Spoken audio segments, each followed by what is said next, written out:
আচ্ছা, আজ একটা খুব গুরুত্বপূর্ণ বিষয়, বাংলাকে কিভাবে বঞ্চনা করছে কেন্দ্রীয় সরকার তার একটা সবিস্তার চিত্র আজ সামনে চলে এসেছে। আমাদের সাংসদ মালা রায় একটি প্রশ্ন করেছিলেন কেন্দ্রীয় সরকারকে যে গত 3টি আর্থিক বছরে দেশে ভুয়ো যে জব কার্ড আপনারা কতগুলি ক্যান্সেল করেছেন।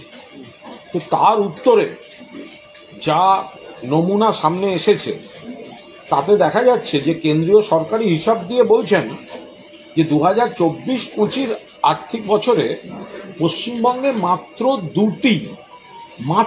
দুটি ভুয়ো জব কার্ড আইডেন্টিফাই হয়েছে এবং ডিলিট হয়েছে, যেখানে উত্তরপ্রদেশে 3,421টা, অনেক বেশি, গুজরাট বেশি, মধ্যপ্রদেশ বেশি।